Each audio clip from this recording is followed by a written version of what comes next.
ലോകത്തെ വിവിധ കലാവിഷ്കാരങ്ങൾ തലസ്ഥാനത്തേക്ക് എത്തിച്ച Kerala arts and craft village. Uralungal labour contract cooperative society സേവന മേഖലയിൽ ഒരു നൂറ്റാണ്ട് പൂർത്തിയാക്കുന്നതിന്റെ ഭാഗമായാണ് റാഗ് ബാഗ് എന്ന പേരിൽ മേള സംഘടിപ്പിക്കുന്നത്. കോവളത്തെ ക്രാഫ്റ്റ് വില്ലേജിൽ നടക്കുന്ന മേളയുടെ കർട്ടൻ റൈസർ പരിപാടിയായ പിയർ ഗിൻഡ് ടാഗോ തിയേറ്ററിൽ വെച്ച് നടന്നു.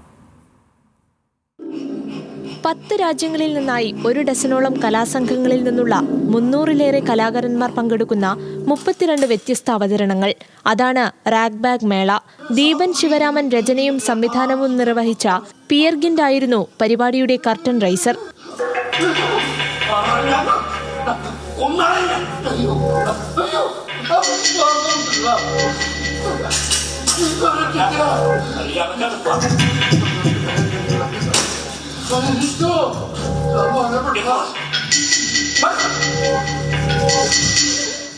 റാഗ് ബാഗിന്റെ ആദ്യ എഡിഷനാണ് ജനുവരി 14 മുതൽ 19 വരെ കോവളത്തെ ക്രാഫ്റ്റ് വില്ലേജിൽ സംഘടിപ്പിക്കുന്നത്.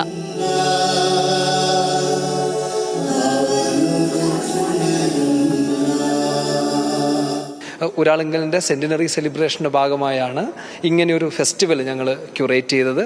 അത് തിരുവനന്തപുരത്തെ സംബന്ധിച്ച് അതൊരു പുതിയ അനുഭവമായിരിക്കും. സർക്കസും തിയേറ്ററും മ്യൂസിക്കും എല്ലാം കൂടെ ചേരുന്ന ഒരു ഫെസ്റ്റിവലിനാണ് കോവളം ക്രാഫ്റ്റ് വില്ലേജ് ആതിഥ്യമരുളാൻ വേണ്ടി പോകുന്നത്. അതിൽ 10ഓളം രാജ്യങ്ങൾ പാർട്ടിസിപ്പേറ്റ് ചെയ്യുന്നുണ്ട്. കേരളത്തിൽ ഈ രീതിയിലുള്ള പെർഫോമിംഗ് ആർട്സിനെ പ്രൊമോട്ട് ചെയ്യുന്ന ഒരു ഫെസ്റ്റിവൽ ആദ്യമായിട്ടാണ് നടക്കാൻ വേണ്ടി പോകുന്നത്. ജനുവരി 14 വൈകുന്നേരം 5 മണിക്ക് വിവിധ മേളകളുടെ ഉദ്ഘാടനം രാജ്യസഭാ MP A.A. റഹീം നിർവഹിക്കും. മേളയിൽ 33 കരകൗശല സംഘങ്ങൾ പങ്കെടുക്കുന്ന കരകൗശലമേളയും ഫീസ്റ്റ് ഭക്ഷ്യമേളയും മുഖ്യ ആകർഷണങ്ങളാകും. വ്യത്യസ്ത വിഷയങ്ങളെ സംബന്ധിച്ചുള്ള പാനൽ ചർച്ചകളും നടക്കും. ഇതൊരു പെർഫോമിംഗ് ആർട്ട് ഫെസ്റ്റിവലാണ്. നമ്മളിതിൻ്റെ പേരിട്ടിരിക്കുന്നത് റാഗ് ബാഗ് എന്നാണ്.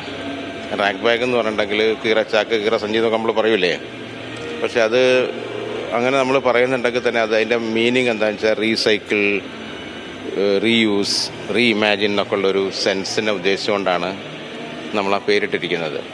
ഒരു വീട്ടിൽ നിന്ന് എല്ലാവർക്കും 5 വയസ്സ് മുതൽ 90 വയസ്സ് വരെയുള്ള ആളുകൾക്ക് ആസ്വദിക്കാവുന്ന തരത്തിലുള്ള ചില സ്പെക്ടക്കിൾസൊക്കെ അടങ്ങിയ ചില പെർഫോമൻസുകളാണ് ഇതിലുള്ളത്.